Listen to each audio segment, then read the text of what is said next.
तो हमने देख लिया था 39 page number of Govind Pareek. आज हम देखेंगे 40वां नंबर पेज। तो इसमें क्या है कि चरक ने भ्रष्ट मृत्तिका का वर्णन किया है किसमें, पुरीश विरंजनी में। जम्बूपत्र, आम्रपल्लव, लाजा मृत्तिका व अनार का वर्णन छर्दीनी ग्रहण में। गैरिक व मृत्तिका के कपाल का वर्णन शोणित स्थापन महाकषाय में। ओके, तो देखो यहाँ 3 मिट्टियाँ आई हैं, एक भ्रष्ट मृत्तिका आई है, एक मृत्तिका आई है और एक मृत्तिका का कपाल आया है। तो देखो जो नॉर्मल मृत्तिका है जिसको हमने भ्रष्ट नहीं किया है वो कहाँ यूज़ हो रहा है, छर्दी में। तो छर्दी में आपको पता है जब छर्दी होती है तो जो भी हम खाए पिए रहते हैं वो एज इट इज़ बाहर आ जाता है छर्दी के थ्रू। तो नॉर्मल मृत्तिका कहाँ पे यूज़ हो रही है, छर्दी में।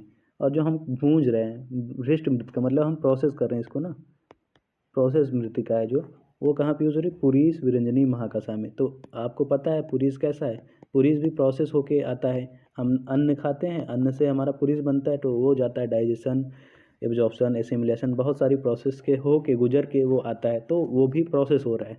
तो यहाँ पे हमारी प्रोसेस मृत्तिका कौन सी है, भ्रष्ट, जिसको हम भूंज के दे रहे हैं। वैसे ही हमारा पुरीश है वो भी प्रोसेस्ड होके आ रहा है। तो दोनों यहाँ पे आपको समझ में आ जाएगा कि जो मृत्तिका भ्रष्ट हुई है, जो प्रोसेस हुई है, वो कहाँ यूज़ हो रही है, पुरीश विरंजनी महाकषाय में। फिर आता है हमारा मृत्तिका के कपाल का वर्णन कहाँ पे, शोणित स्थापन में। तो मृत्तिका का कपाल कैसा होता है आपने देखा होगा, ये रेड वर्ण का होता है, ठीक है, रेड कलर का होता है ये मृत्तिका का कपाल। तो जैसे पुराने ज़माने में, अभी तो सारे गांव वगैरह में क्या हो रहा है, अब तो ये सब ईंट वाले जो आगे ईंट से बन रहे घर, पहले क्या होता था, ये कपाल होते थे, खपड़े होते थे, खपड़े, ठीक है, यूपी में खपड़ा बोलते हैं उसको, खपड़े से घर बनते थे, ठीक है। एक ऐसा होता था नरिया टाइप में, एक खपड़ा होता था। ये सारे कपाल जो है कपाल वर्ण के, या इसको कपाल बोला जाता था, और ये अरुण वर्ण के होते थे या रेड वर्ण के होते थे। तो उससे हमको याद, रेड से ध्यान में रखना है कि ये शोणित स्थापन महाकषाय में आएगा। फिर अशोक का वर्णन वेदना स्थापन महाकषाय में मिलता है, न कि शोणित स्थापन महाकषाय में। देखो अशोक जो है वो कहाँ पे यूज़ हो रहा है, वेदना स्थापन में यूज़ हो रहा है। और जो अर्जुन है वो कहाँ पे यूज़ हो रहा है, उदर प्रशमन महाकषाय में। इसको हम हृदय महाकषाय में यूज़ नहीं कर रहे हैं, और इसको हम अशोक को शोणित स्थापन में यूज़ नहीं करें। नॉर्मली क्या करते हैं, अशोक को हम शोणित स्थापन में यूज़ करते हैं और अर्जुन को हृदय में यूज़ करते हैं। बट इस यहाँ पे महाकषाय वाले चैप्टर में आपको ध्यान में रखना है कि अशोक जो है वो वेदना का समन करने का काम कर रहा है, जो और अर्जुन जो है वो उदर को समन करने का काम कर रहा है, ठीक। उसके बाद कर्ण छेद का लक्षण। देखो कर्ण छेद लक्षण क्या है, सुश्रुत ने क्या बोला है, अतीव छेद। सुश्रुत ने क्या बोला है, अतीव छेद। और अन्यत्र और भी आचार्य या दूसरे आचार्यों ने क्या बोला है, वेणु घोषोपमम स्वना। इसमें वाद वित्त की प्रधानता बताई है, ठीक है।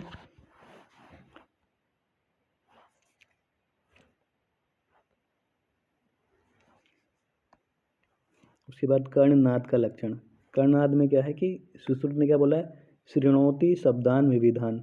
जहाँ पे हमको बहुत सारे विविध शब्द सुनाई देते हैं वो होता है कर्णनाद। और अन्यत्र और आचार्यों ने क्या बोलता है, भेरी मृदंग शंखा नाम। ऐसा शब्द जहाँ पे भेरी जैसा सुनाई दे रहा है, मृदंग जैसे या शंख की शब्द जैसे, जब हमारे कानों में आवाज़ लगातार बजती रहती है उसे हम कर्णनाद कहते हैं। और जहाँ पे बांसुरी के जैसे बज रही है उसे हम क्या कहते हैं, कर्ण छेद कहते हैं, ठीक है।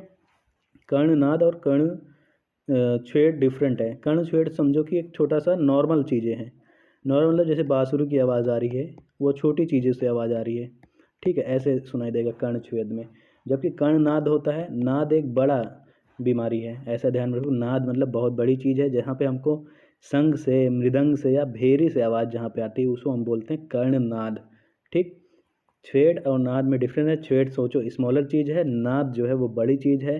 छेद में हमको बांसुरी के जैसे सुनाई दे रहा है, और कर्णनाद में हमको ढोलक वगैरह के जैसे, भेरी के जैसे, मृदंग के जैसे ऐसी आवाज़ आ रही है, ठीक है। अब सुश्रुत वाला ध्यान रखना कि श्रृणोति शब्दान विविधान, जहाँ पे बहुत सारे शब्द सुनाई दे रहे हैं वो क्या है, विविध शब्द, वो क्या है, कर्णनाद। और जहाँ पे अतीव छेद, वहाँ पे ऐसा लग रहा है कि कुछ चल आवाज़ आ रही है हल्की हल्की, वो होता है कर्ण छेद, ठीक। फिर अब आते हैं हम हिक्का पे। देखो हिक्का पे क्या क्या है, एक हमारा है महाहिक्का के लक्षण, फिर व्यापेता है, फिर महाहिक्का है, फिर गंभीरा और व्यापेता। देखो व्यापेता के दो हैं यहाँ पे, एक ये और एक ये, एक गंभीरा के एक ये और एक ये, ठीक है। तो देखो सर्वगात्र कंपनी लक्षण है महाहिक्का के, एक ये, और सद्या प्राणहर, सद्या प्राणहर है महाइक्का के, ठीक। फिर आता है विप्लुताक्ष और प्राण उपरोधनी, एक आता है विप्लुताक्ष और एक आता है प्राण उपरोधनी। ये कहाँ का है? ये व्यापेता का है, ठीक है। कैसे ध्यान में रखेंगे, देखो देखो, सर्वगात्र हो गया आपका और एक सद्या प्राण हो गया। सर्वगात्र में कंपन और सद्या प्राणहर कौन है? महाइक्का है। दो महाइक्का है, महान इक्का है, सबसे ग्रेट इक्का है, ठीक है। महा से महान याद रखो, महान। महान क्या है? वो सद्या प्राणहर है और सर्वगात्र, सर्वगात्र कंपनी है, ओके। नेक्स्ट आता है हमारा व्यापेता हिक्का और प्राण उपरोधनी। तो व्यापेता में हमको क्या देखने को मिल रहा है? व्यापेता, व्यापेता, ये भी गलत लिख दिएगा, चलो ठीक है, एडजस्ट करो। व्यापेता हिक्का क्या है? इसमें क्या क्या चीज़ें आ रही हैं? एक आ रहा है विप्लुताक्ष और एक आ रहा है आपका प्राण उपरोधनी, ठीक, प्राण उपरोधनी, ठीक है। ऐसी हिक्का जिसमें आपकी आंखें खुली की खुली रह जाए और प्राणों का उपरोध हो जाए, दैट इज व्यापेता हिक्का। और जो गंभीरा हिक्का है, इसको ऐसे ध्यान में रखना, गंभीरा हिक्को को, गंभीरा मतलब सीरियस, कोई ऐसे जो सीरियस हिक्का होती है, बहुत ज़्यादा सीरियस हिक्का है, वो क्या करेगी? प्राणों का अंत कर देगी, दैट इज प्राण अंत की। सीरियस हिक्का क्या करेगी? गंभीरा हिक्का क्या करेगी? और सीरियस हिक्का क्या करेगी? प्राणों का अंत कर देगी। और महान हिक्का क्या करेगी? सर्वगात्र में कंपन करा के सद्या प्राणों को हर लेगी। प्राणों को अंत कौन कर रहा है? सीरियस वाली हिक्का। और जो महान है, सबसे महान है, सबसे ग्रेट है, वो क्या करेगी? सब सर्वगात्र, हमारे पूरे गात्र में, पूरे शरीर में कंपन कराएगी। उसके बाद सद्या, तुरंत जस्ट उसके बाद ही, कंपन कराने के बाद ही प्राणों को हरेगी। व्यापेता क्या है? व्यापेता मतलब ऐसे हिक्का जहाँ पे हमको हमारी आंखें खुली की खुली रह जाएगी जब हिक्का का वेग आएगा, और साथ में साथ वो जब उस हिक्का का वेग आता है तो प्राणों का उपरोध हो जाता है। प्राण अंत नहीं हो रहा है, या सद्या प्राण हर नहीं है, ये प्राणों का उपरोध कर रही है, देन इट इज व्यापेता, ठीक। अब आते हैं हम, देखो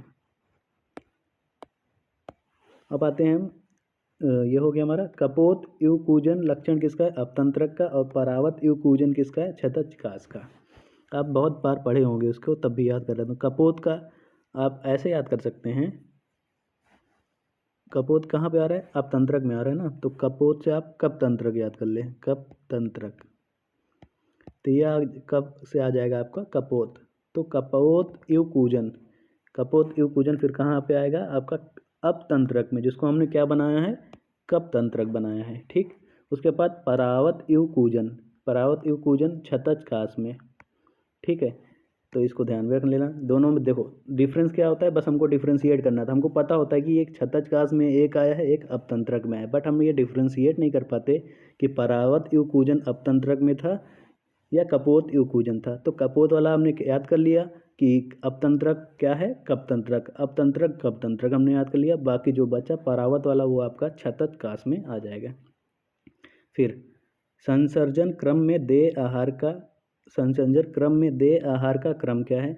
तो आपको सबको पता है, सब पढ़ते आए हैं। पेया है, विलेपी है, अकृत यूस है, फिर कृत यूस है, फिर अकृत मांसरस और कृत मांसरस, ठीक है।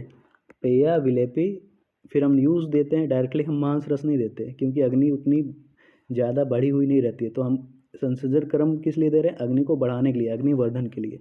तो हम पहले पेया का यूज़ करेंगे, फिर विलेपी का, फिर यूज का, फिर मांसरस का। और यूज और मांसरस कैसे यूज कर रहे हैं? पहले हम आकृत देंगे, फिर कृत देंगे, ठीक है। नेक्स्ट, संसर्जन क्रम में देह रसों का क्रम क्या है? स्निग्ध अम्ल मधुर, स्निग्ध अम्ल मधुर है, फिर अम्ल लवण है, फिर मधुर तिक्त है, और फिर कषाय कटु है। इसको कैसे ध्यान में रखेंगे? तो ये जो लास्ट वाला है कषाय और कटु है, रुको एक बार मिटा दे रहा हूँ सब, देखो तो लास्ट वाला है कषाय और कटु, इसको आप ध्यान में रखने को, लास्ट में दे रहे हैं हम क्या? कषाय कटु। उसके पहले वाला मैं याद कराऊंगा आपको। देखो, तो स्निग्ध अम्ल मधुर है, तो इसको कैसे याद करोगे? मधुर अम्ल स्निग्ध, ठीक है। तो मासी से याद करो, मासी, MASE, तो ये स्निग्ध हो जाएगा, ये ए से अम्ल, M से मधुर, ठीक। उसके बाद मासी ला, ला से हो जाएगा आपका लवण और अम्ल, फिर क्या हो जाएगा? मधुर, मासी ला मधुर, नींब के पत्ते। वैसे नीम के पत्ते सारे तिक्त होते हैं, पर हमने क्या बोला मासी से कि मासी ला मधुर नीम के, मीठे नीम के पत्ते ला। तो नीम क्या होता है आपको पता है, ये तिक्त होता है, और मधुर से मधुर आपका ये निकल ही आ जाएगा, ठीक। तो ये ट्रिक बन जाएगी आपकी, मासी ला मधुर नीम के पत्ते, ठीक। ये मधुर हो जाएगा। तो मधुर नींब, नींब मतलब तिक्त, नींब का तिक्त से ध्यान में रखना। फिर ला से लवण अम्ल, स्निग्ध अम्ल मधुर, ठीक है। मासी ला मधुर नीम के पत्ते, और कसाय कटु आपका लास्ट में याद ही रखना है, ठीक। इसको लिख लेना आप लोग। आगे बढ़ते हैं। देखो, अब आते हैं, बहुत इंपॉर्टेंट टॉपिक है, ये भी पूछा था, कर्म काल योग बस्ती। तो सबको याद रहता है कि कितनी कितनी बस्तियां हैं, 30, 16 और 8, ठीक है। चाहे आप ऐसे 8 का पहाड़ा पढ़ लो तब भी याद हो जाएगा। 8 दूना 16 और 16 दूनी 32 होना था, बट यहाँ पे 30 ही लिखा गया है, ऐसे ध्यान में रखना, ठीक। अब देखो कितना अनुवासन, कितना वो है आपका यहाँ पे, 30, 16 और 8, ठीक। इसमें जो है, अब हम कैसे ध्यान रखते हैं, आदि में कितना दिया जाता है, एक अनुवासन बस्ती, फिर इसमें भी एक अनुवासन बस्ती दी जाती थी, एक में भी एक अनुवासन, तो सबका कॉमन है, तो इसको याद रखने की ज़रूरत नहीं है। ये याद ही रहेगा कि आदि में मतलब शुरुआत में हम एक अनुवासन बस्ती देते हैं। फिर मध्य में, मध्य वाली चीज़ आपको याद रखनी है, मध्य वाला इंपॉर्टेंट है। मध्य में क्या देते हैं, देखो ये हो गया एक आदि वाला, और मध्य में क्या देंगे हम, मध्य में 12 अनुवासन और 12 निरूह। इसी तरीके से इसमें 6 अनुवासन, 6 निरूह, और इसी तरीके से इसमें 3 अनुवासन, 3 निरूह। ये हो गया आपका। लास्ट में कैसे ध्यान रखना है, लास्ट में जो बचेगा वो है, तो 12 12 24 से 25 हो गया। लास्ट में भी हम अनुवासन बस्ती देते हैं, तो इसको सेम कलर से लिखता हूँ, देखो यहाँ आएगा ये। आदि में शुरुआत में कितने दिया, 1 1 1, लास्ट में हम देंगे इसमें, देखो 12 12 24 1 25, 25 5 30, 5 अनुवासन हो जाएगा। फिर 6 6 12 1 13 13, फिर ये कितना बचा, 16 में से 13 गए, 3 अनुवासन, फिर 3 3 6 1 7 7, ये 1 अनुवासन, ठीक है। तो ऐसे ध्यान रखना, आपको सिर्फ एक चीज़ याद रखनी है, ये आपको याद ही रहेगा, एक अनुवासन शुरू में देते हैं, ये आपको याद करने की ज़रूरत है ही नहीं, आप माइनस करके निकाल लोगे। आपको सिर्फ ये याद करना है, 12 6 3, ठीक है, 12 6 3 वाला। तो आप 12 6 3, 3 2 जा 6 और 6 2 जा 12, ये याद कर लेना बस, कि 12 निरूह किस में यूज़ हो रही है, कर्म बस्ती में, फिर 12 काल बस्ती में, फिर सॉरी 12 कह रहा हूँ, 6 काल बस्ती में, और 3 जो है आपका योग बस्ती में। 12 6 3 वाली चीज़ें याद कर लेना, बाकी जितने बची, बाकी जितने 12 निरूह, 6 निरूह, 3, बाकी जितनी बची सब आपकी क्या हो गई, अनुवासन बस्ती हो गई, ठीक है। अब 12 याद करो, तो 12 के साथ ये हमने मध्य वाला, मिडिल वाला चीज़ याद कर रहे हैं ना, तो 6 निरूह याद करेंगे, 6 अनुवासन याद ही रहेगी, कि 6 अगर हम निरूह यूज़ कर रहे हैं तो 6 अनुवासन, ये सीक्वेंस में यूज़ होती है, ठीक। तो याद रह जाता है। ओके, उसके बाद आते हैं हम,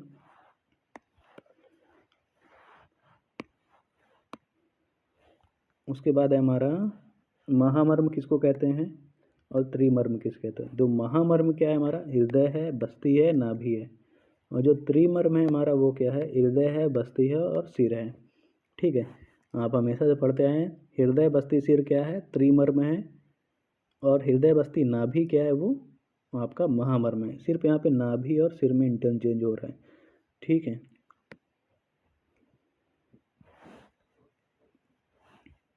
उसके बाद देखो ये यहाँ पे है 12 प्राश्रित मतलब 24 पल की निरूह बस्ती के घटक क्या क्या हैं।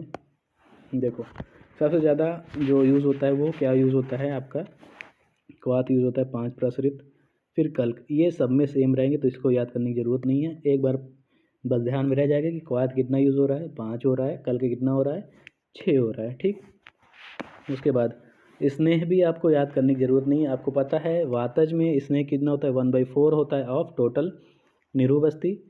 फिर पित्तज में 1/6 होता है और कफज में भी 1/6 होता है। तो 1/6 ऑफ, एक सेकेंड, 1/6, 1/4 और 1/8, तो 1/6 ऑफ किसका, टोटल निरूबस्ती। टोटल कितनी है, 12 है, तो 4 3 जा 12, तो 3 प्रासृत जो होगी वो इसमें ही यूज़ होगा। इसी तरीके से इसमें हम निकालेंगे तो इसमें 2 प्रासृत होगा, यहाँ पे आप देख सकते हैं। ऐसे हम निकालेंगे यहाँ पे तो यहाँ कितना हो जाएगा 1.5, तो यहाँ पे ये। तो आपको क्वाथ, कल्क और इसमें तो याद करने की ज़रूरत नहीं है। आपने अगर क्वाथ 5 प्रासृत याद किया है, कल्क 1 प्रासृत याद किया और स्नेह का आपको पता है कि 1/4, 1/6, 1/8 के अकॉर्डिंग डिवाइड होगा आप टोटल निरूबस्ती, तो ये खत्म। अब बचा हमारा मधु और सेंधव। तो मधु और सेंधव, यहाँ पे रुकिए इसको कम कर देता हूँ, बहुत ज़्यादा हो गया। देखो मधु और सेंधव क्या है, देखो आपको सिमिलैरिटी देखो, 1.5 प्रसृति 1.5 प्रसृत, 2 प्रासृत 2 प्रासृत, 3 प्रासृत 1.5 प्रासृत। आपको सिर्फ मधु क्या रखना है, मधु का, मधु और सेंधव का एक जैसा है, 1 मतलब 1.5 2 3, 1.5 2 3, ठीक है, 1.5 2 3 ऐसा चल रहा है। बस सेंधव वाले में क्या हो गया, सेंधव वाले में जो यहाँ पे लास्ट वाला था कफज वाला, उसमें हम 1.5 प्रासृत यूज़ कर रहे हैं, ख़त्म बात। बाकी सब चीज़ें आपको 1.5 2 ऐसे ही रखना है। 3 वाला जो लास्ट वाला है मधु वाला, वो हम कफज में 1.5 ही प्रासृत हम सेंधव यूज़ करें, ऐसा ध्यान में रखना। ठीक, तो ये हो जाएगा। तो यहाँ पे हमारा 40 नंबर पेज हो गया। अब नेक्स्ट वीडियो में हम 41 पेज नंबर देखेंगे। Thank you.